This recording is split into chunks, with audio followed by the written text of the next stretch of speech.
আসসালামু আলাইকুম। হ্যালো প্রিয় লিসেনার্স, কেমন আছো তোমরা? আশা করি ভালো আছো, ভালোর দলে আছো। যে যেখান থেকে আমার গল্প শুনছো সকলকে শুভেচ্ছা অভিনন্দন জানাচ্ছি। আজকে সত্য ঘটনা অবলম্বনে একটা গল্প তোমাদের মাঝে তুলে ধরবো। এটা আমরা পেয়েছি আমাদের ইমেল থেকে, ইমেল এপিসোড। তো বন্ধুরা, তোমরা যারা যারা আমাদের গল্প শোনো সকলেই আমার প্রতি ভালোবাসা আছে বলেই আমার গল্প শোনো।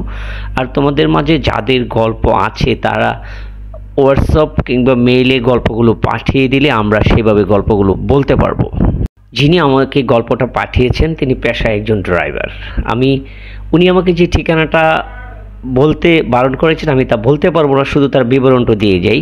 উনি ঢাকা মেডিকেলে অ্যাম্বুলেন্স চালান, পেশায় একজন ড্রাইভার।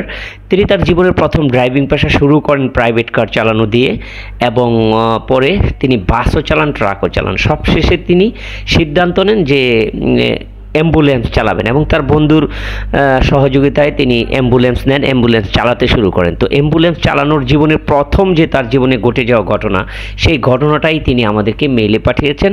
সেই গল্পটা আমি এখন তোমাদেরকে বলবো। উনি মেইলে যেভাবে লিখেছেন, যেভাবে পাঠিয়েছেন, দাড়ি কমা সেমিকোলন কোথাও আমি বাদ দেব না, ওর মতো করে আমি গল্পটা পড়ে যাব। তো আমি তার গল্পটা শুরু করার আগে সকল বন্ধুদেরকে বলবো, তোমরা যারা যারা গল্প শোনো এটা অন্তত জেনো যে আমি কখনো মিথ্যা কুসংস্কার আমি প্রশ্রয় দিই না। আশা করি তোমরা মিথ্যা কুসংস্কার কখনো সমাজে রটাবে না। মিথ্যা কুসংস্কার একটা সমাজ ধ্বংসের জন্য অন্যতম হতে পারে। তো আমরা গল্পে ফিরে যাই। যিনি গল্পটা পাঠিয়েছেন তিনি ঢাকা মেডিকেলের, তার বাড়িটা হচ্ছে কেরানীগঞ্জ।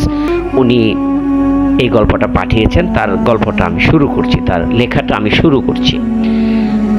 আমি পেশায় একজন ড্রাইভার, আমি অ্যাম্বুলেন্স চালাই। অ্যাম্বুলেন্স চালানো প্রথম জীবনে আমার অ্যাম্বুলেন্স প্রথম যে আমি লাশ টানার কাজটা পাই সেটা হচ্ছে আমাকে যেতে হবে নেত্রকোনা মোহনগঞ্জ। আমার এই যাত্রী লাশটা নিয়ে যেতে হবে 999-এর কলের মাধ্যমে আমি ঢাকা মেডিকেলে আসি। এখান থেকে আমার লাশ নিতে হবে, তবে লাশের সাথে কেউ যাবে না, আমি আর আমার একজন সহযোগী হিসাবে যাব। ওখানে আমাদের অ্যাড্রেস দেওয়া আছে, ফোন নম্বর দেওয়া আছে, সেই ঠিকানায় আমরা পৌঁছে দিতে হবে।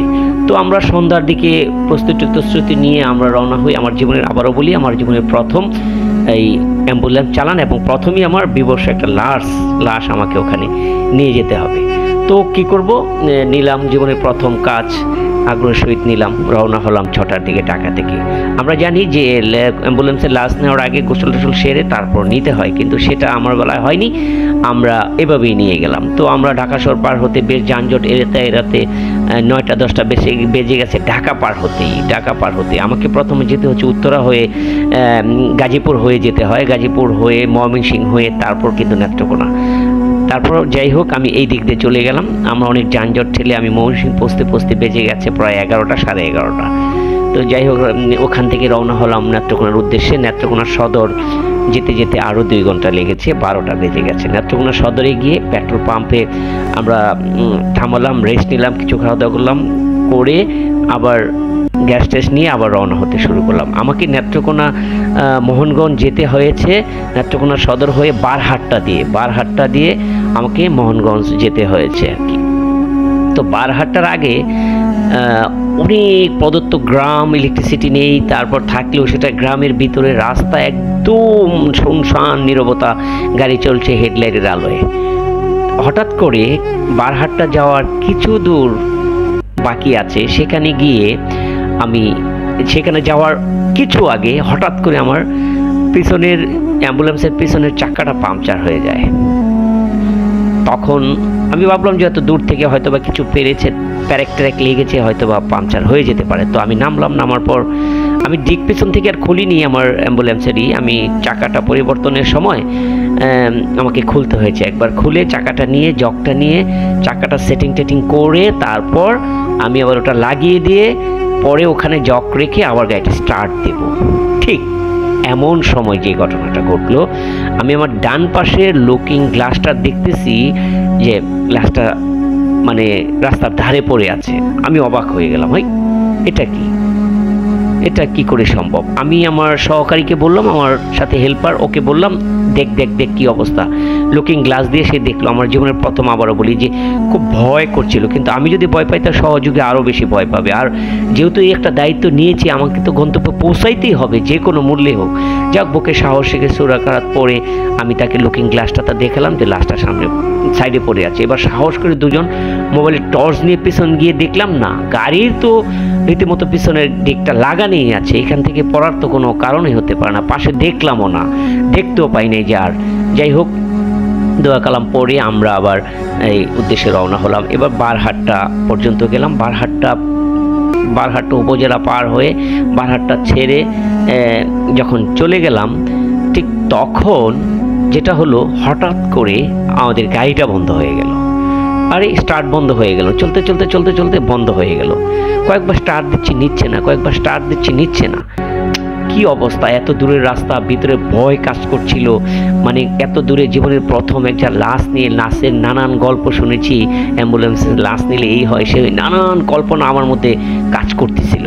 ঠিক তখন আবার ভাবলাম যে এই মুহূর্তে যদি ভীতু হয়ে যাই তাহলে আমার গন্তব্যে পৌঁছাবে না। আর একটা কথা ছিল, যদি বেশি ভয় থাকে তাহলে যদি ভয়টাকে সঙ্গী করো তাহলে সামনে এগোতে পারবে না। এটা আমার মুরব্বীদের কথা মনে ছিল। তাই সাহস যুগে সূরা কারাত পড়ে চেষ্টা অনেকক্ষণ পরে, ঘন্টাখানিক লেগেছে আমার ইঞ্জিন এটা সেটা চেক করতে করতে করতে করতে এই গাড়িটা ঠিক করতে, ঠিক ঘন্টাখানিক। ঠিক তখন বেজে গেছে 1 থেকে 1.5টা। তখন স্টার্ট হয়েছে, মাশাআল্লাহ, আলহামদুলিল্লাহ, গাড়িটা স্টার্ট হয়েছে। স্টার্ট হওয়ার পর গাড়িটা ঠিক 10 থেকে 15 মিনিট যখন চললো, হঠাৎ করে ধাম আওয়াজ দিয়ে আমার সামনের চাকা পাংচার ব্রাস্ট হয়ে গেল। আমি ঠিক বুঝলাম না। এখন সামনের চাকা ব্রাস্ট মানে কিন্তু হচ্ছে খুব বিপজ্জনক, আপনি ব্রেক করতে পারবেন না। ব্রেক করলে কিন্তু গাড়ি পাল্টে উল্টে চলে যেতে পারে। তো আমি আস্তে আস্তে করে ক্লাস থেকে, মানে অ্যাক্সেলেটার থেকে পা সরিয়ে আস্তে আস্তে আস্তে আস্তে আস্তে আস্তে আস্তে আস্তে গাড়িটা একটা সাইডে দাঁড় করালাম। দাঁড় করানোর পর গাড়িটা একটু তেরা হয়ে রয়েছে। এবার সামনের চাকি কি করব? এখন আমি সহযোগীকে বললাম যে যাও, পেছন থেকে জগটা আর সামনে যে চাকাটা আছে এটা বের করো। গাড়িতে এক্সপায়ার চাকা 2টা আছে, ওটা তুমি বের করো। তো আমি সামনে দাঁড়িয়েছিলাম, টর্চ লাইট ধরে, ওর হাতে যে লাইট মোবাইলটা আছে সেটা দিয়ে সে দিকটা খুললো। খোলার পর সাথে সাথে আবার এত জোরে পিছনের দরজাটা লাগিয়ে দিল, বিশাল বিকট শব্দ হয়ে মানে আওয়াজ হলো। আমি বললাম কি হয়েছে কি হয়েছে?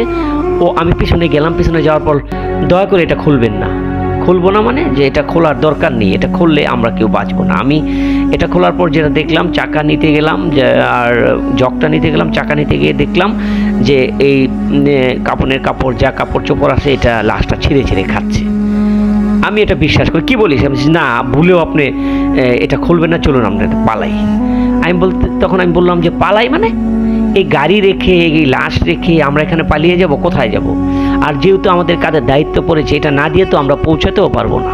তো আমরা কিভাবে, কি বলি, সেটা পালিয়ে যাব? তুই দেখ কি করা যায়। তখন বলছে না, এটা আমি খুলতেই পারবো না, আপনি খুলবেন না, খুললে আমরা দুজন কেউ বাঁচবো না। কি করি? আমার ভিতরে একটা প্রচণ্ড ভয় কাজ করছিল। আমরা টর্চের আলো লাইটের সামনে, গাড়িটার সামনে গিয়ে দাঁড়িয়ে রয়েছি।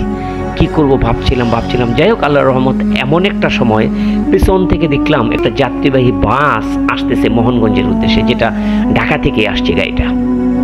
তো তখন বাসটাকে আমরা সিগন্যাল দিলাম, বাসটাকে বললাম যে আমাদের সামনের চাকা পাংচার হয়ে গেছে। তো ড্রাইভার বলতেছে যে আপনার চাকা পাংচার হয়েছে, ঠিক করে নেন। তখন আমরা তাকে ঘটনাটা খুলে বলি, যেটা খোলার পর আমরা দেখছি যে একটা লাশ, আমরা লাশ নিয়ে আসছি, এটার ভিতর থেকে লাশটা বসে বসে তার কাপড় চোপড়ের ভিতর ছিঁড়ে ছিঁড়ে খাচ্ছে।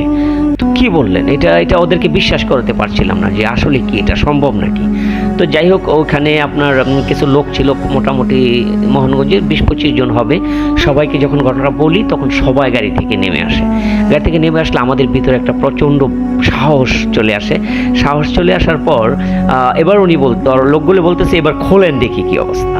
তো অনেকেই প্রস্তুত ছিল যে খোলার পর কি হয় না হয়।